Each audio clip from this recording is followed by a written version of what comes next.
Obesity has been a growing national concern for many years and has been the center of many debates.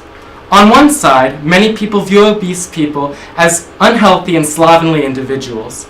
On the other side of the spectrum, however, obesity is actually embraced as a way to increase self-confidence and promote a sense of well-being. Now, because of this, and an understanding of American culture, we know that this embrace is becoming a social norm, and it's becoming generally accepted by more of society. And this has been heightened because of social media, which has catalyzed this. The heightened increase of this established polarity and the recent gravitation toward this fat acceptance movement are due to influences by the media. Because of the media, there has been an increased polarization with regards to how people perceive obesity. One such situation occurred in November of 2013, as described in a Boston Globe article entitled "Pro-Fat and Unhealthy Status Quo." At that time, there was a social media campaign that encouraged overweight women to post pictures of themselves wearing lingerie. The purpose of this campaign was to make people understand the idea that beauty comes in all shapes and sizes. While many people would embrace such an ideal, not everybody did.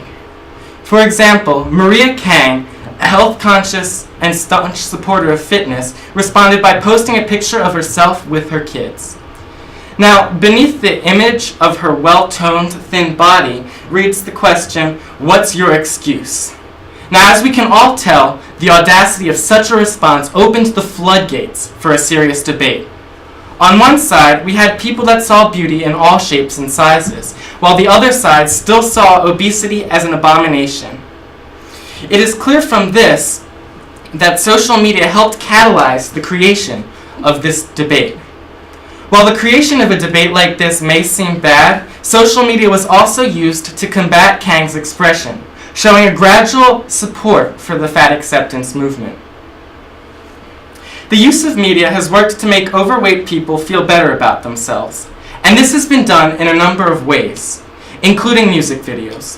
One such music video is Meghan Trainor's All About That Bass, which was released in June of 2014. This shows support for the fat acceptance movement in a number of ways. For one, it shows that being thin is seen as unrealistic, which can be observed on two fronts. Now, the first image here, we see three thin girls. They're adorned with copious amounts of lipstick, and they possess hair that cover their eyes. Now, their overall appearance makes them look like clowns that are ultimately not relatable to society and disconnected. In addition, the video also possesses the scene of a well-dressed thin man. Given his appearance and his lack of movement, he is the archetype of a typical Ken doll. This is also emphasized when Trainor has to manipulate his face in order to create movements. The fact that these characters have to be represented by clowns or dolls shows just how unrealistic the expectations society puts on being thin.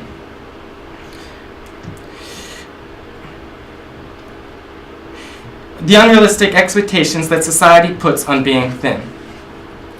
Now, this is also to counteract this, Trainor's lyrics also show a support for being overweight. For example, in her song, she sings that boys like a little more booty to hold at night. Now, the content of this video shows a general support for the fat acceptance movement. This also reflects how receptive media is in displaying public opinion. The media has worked to show the polarity of our all-American obesity debate, in addition to creating general support for the fat acceptance movement. Now, the polarity established by Kang's stunt on Facebook depicted people as unhealthy individuals.